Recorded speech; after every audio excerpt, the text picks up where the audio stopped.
So just look across your Bible there to 623, and that's the third stop on the Romans road. And I have a number 3 written there, and I write, if number 2 was Christ died for sinners, little arrow to go to 623, then number 3 is salvation is a gift. And I have a little arrow to 1010. And then I read, in fact, that's why I always carry a pen. Where's my pen?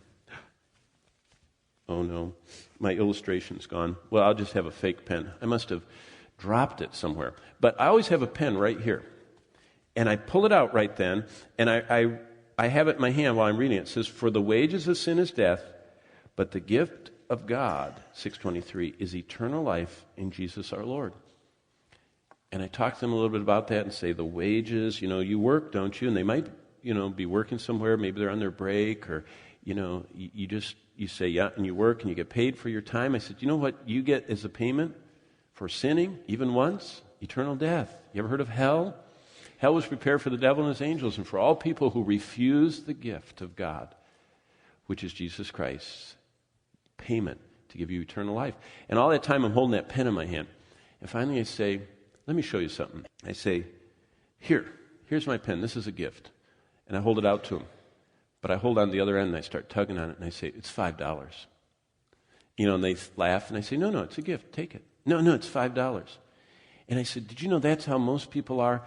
God wants to give them a gift. And what do they want to do? They want to give him a tip or something. They want to pay for part of it. It reminds me of the same thing when you take them out to dinner. You take them to some place that costs $50 and they wrestle with you over the bill. I've told you this before. And finally you pay it. And so then they stick a $5 bill in your pocket.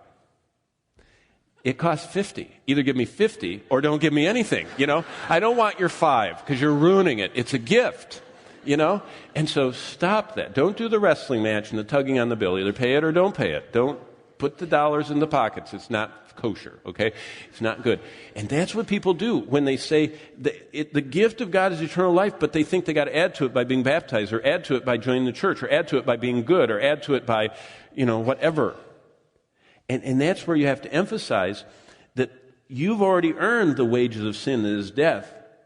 But you must realize, since you're building on it, that Christ died for sinners. While you were still a sinner, Christ died for you. We already covered that, number 2. And that's the basis he can give you this gift. And I mean, if they're a thinking person, I even go so far at this point as to talk about the fact that I take my Bible, I say, this is me, and this is all my sins weighting me down when Jesus found me. And I said, you know what Jesus did? He took all of my sins onto himself. It's a gift. I couldn't get them off. I was crushed under there. He took them on himself. But I said, that's only half the gospel. Now all I have is my sins are gone, but I'm still unsaved. I just have my sins gone. He, as it says in 2 Corinthians 5:21, for he hath made him who knew no sin to become sin for us. Sin goes on him, that we might become the righteousness of God in him. And that's where you talk about the fact that Jesus Christ moves within and gives us his righteousness. His Spirit lives within us. We become a brand new creation. That's what being born again is. We are regenerated. We're made into those who partake of the very nature of God. We're not gods, as the false teachers say, but we partake of God who lives within us. And he, his Spirit, energizes us. He gives us a new heart. So you can go as deep as you want, but you still have, by number 3, this little arrow.